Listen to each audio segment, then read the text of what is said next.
Halo, selamat pagi pemirsa. Mengawali pagi Anda di akhir bulan Maret ini, 3 berita pilihan dari dalam negeri akan kami hantarkan dalam program unggulan Kilas Nusantara Pagi bersama saya, Helmut Timothy. Langsung saja kita buka berita pertama dari pembukaan Forum Trade Industry and Investment Working Group atau TIIWG G20 oleh Menteri Perindustrian Agus Gumiwang Kartasasmita yang dihadiri oleh 41 delegasi negara dan perwakilan organisasi internasional. Selanjutnya ada imbauan dari Majelis Ulama Indonesia Daerah Istimewa Yogyakarta kepada umat Islam agar tidak menimbulkan kegaduhan dan persengketaan dalam menyikapi perbedaan pada awal Ramadan 1443 Hijriah atau awal puasa pada tahun ini.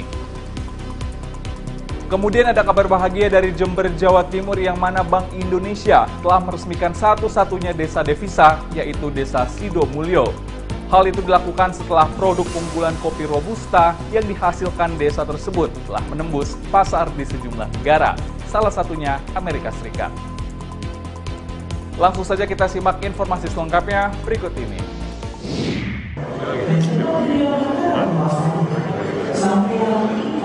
Pertemuan Trade Investment and Industry Working Group TIIWG Presidensi G20 Indonesia di Kota Solo resmi dibuka Menteri Perindustrian Agus Gumiwang Kartasasmita secara virtual Rabu 30 Maret 2022. Pertemuan selama 2 hari di salah satu hotel di Solo ini membahas sejumlah masalah perekonomian dunia.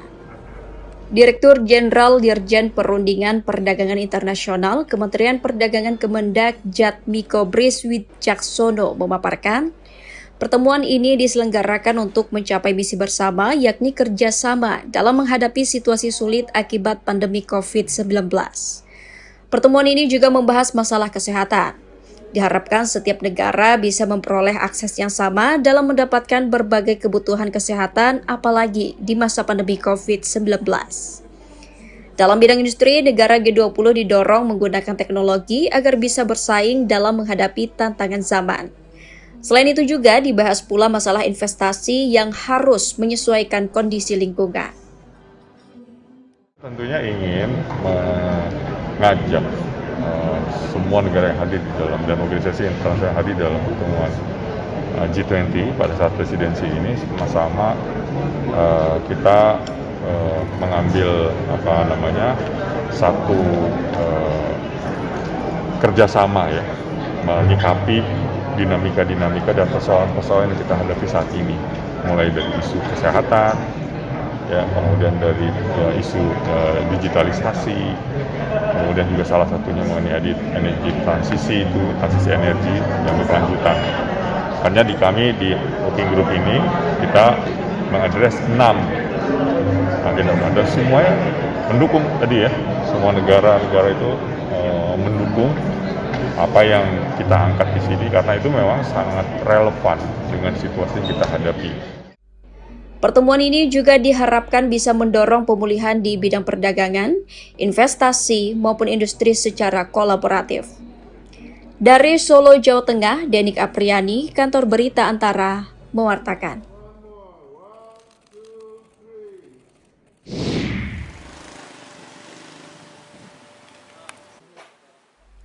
Ada kemungkinan awal Ramadan di tahun ini 1443 Hijriah akan terjadi perbedaan dalam menetapkan awal puasa atau 1 Ramadan.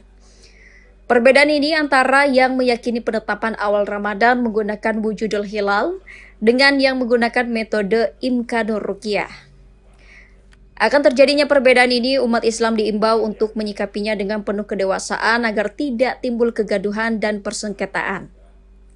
Adanya perbedaan selama ini dianggap suatu hal yang alami dalam kehidupan bermasyarakat. Hal ini disampaikan Ketua Umum Majelis Ulama Indonesia MUI Daerah Istimewa Yogyakarta, Profesor Kiai Haji Mahasin, Rabu 30 Maret. Sama-sama menggunakan hisab, tapi yang satu hisabnya itu kalau bulan sudah wujud, ada. Yang satu lagi bulan wujud, kalau belum memungkinkan untuk dilihat, itu belum. Walau besok malam Sabtu besok itu misalnya, ada orang yang mengaku melihat bulan, itu kemungkinan besar akan ditolak oleh tim. isbatnya Kementerian Agama, karena perempuan belum mungkin dilihat. Jadi kemungkinannya masih akan terjadi perbedaan. MUI DIY juga mengajak umat Islam di Yogyakarta dalam menyambut Ramadan dengan menggaungkan syiar Islam, memperhatikan harmoni, ketenteraman, dan kenyamanan warga. Untuk itu, penggunaan pelantang suara semestinya dilakukan dengan mengikuti aturan yang berlaku.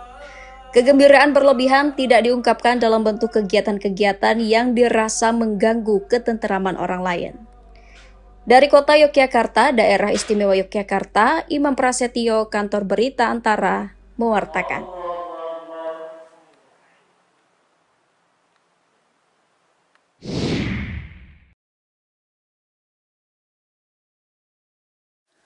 Kemampuannya menghasilkan kopi Robusta dengan kualitas bagus yang mencapai hingga 10.000 ton per tahunnya, menjadikan Desa Sidomulyo, Kecamatan Silo, Kabupaten Jember dikenal sebagai sentra penghasil kopi Robusta. Keberhasilan mengekspor kopi ke beberapa negara, salah satunya Amerika Serikat, membuat Desa Sidomulyo diresmikan sebagai satu-satunya desa devisa di Jember pada Rabu 30 Maret 2022. Pencanangan desa devisa itu ditandai dengan penandatanganan kerjasama antara Koperasi Serba Usaha Ketakasi dengan pihak perusahaan eksportir kopi. Kedepannya, selain Desa Sidomulyo, Bank Indonesia juga akan mendorong desa-desa penghasil kopi Robusta dan Arabica agar mampu menghasilkan kopi berkualitas mengingat potensi kopi di Kabupaten Jember sangat tinggi. Satu tempat saja seperti Ketakasi itu bisa menghasilkan sampai 10.000 ton per tahun. Ini baru Ketakasi.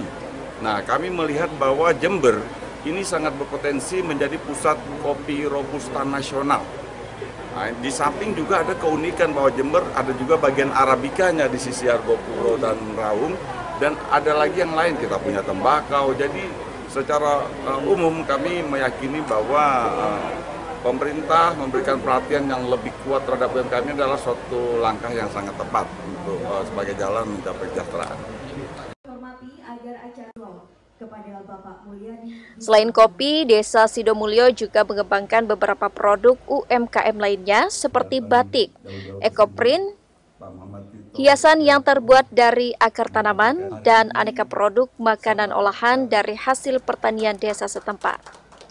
Dari Jember, Jawa Timur, Hamka Agung, Kantor Berita Antara, mewartakan.